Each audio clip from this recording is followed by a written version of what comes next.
Hi friends, आज की video में हम बात करेंगे पाकिस्तान के उन नॉवल राइटर्स के बारे में जिन्होंने उर्दू अदब को नई पहचान दी।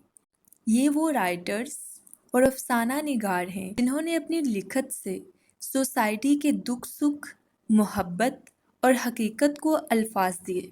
तो चलें शुरू करते हैं। नंबर 1, कुरातुल ऐन हैदर। कुरातुल ऐन हैदर को उर्दू अदब की मदर ऑफ मॉडर्न नावल कहा जाता है। उनका मशहूर नावल आग का दरिया एक मास्टरपीस है जो तारीख, सकाफत और इंसानियत के सफ़र को बयान करता है। नंबर 2, बानो कुद्सिया। बानो कुद्सिया ने अपने नावल राजा गिद्ध से उर्दू फिक्शन में एक नया फ़लसफ़ा इंट्रोड्यूस किया। उनके लिखने का अंदाज़ बहुत फ़लसफ़ाना और रूहानियत से भरा हुआ है।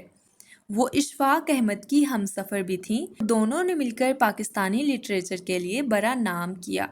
नंबर 3, इशफ़ाक़ अहमद। इशफ़ाक़ अहमद सिर्फ नॉवलिस्ट नहीं बल्कि शॉर्ट स्टोरीज़ और ड्रामास के भी उस्ताद थे। उनके नॉवेल्स और किताबें जैसे ज़ाविया और मन चले का सौदा इंसान को ज़िंदगी का नया नज़रिया देते हैं। नंबर 4, इंतज़ार हुसैन। इंतज़ार हुसैन को क्लासिकल उर्दू नावल और शॉर्ट स्टोरीज़ का मास्टर माना जाता है। उनका नावल बस्ती और आगे समंदर है पाकिस्तान की तारीख और माइग्रेशन के जज्बात को बहुत खूबसूरती से बयान करते हैं। नंबर 5, अब्दुल्ला हुसैन। अब्दुल्ला हुसैन का नावल उदास नस्लें उर्दू लिटरेचर का टाइमलेस क्लासिक है।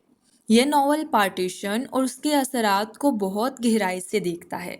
अब्दुल्ला हुसैन ने पाकिस्तानी लिटरेचर को दुनिया भर में एक अलग पहचान दी।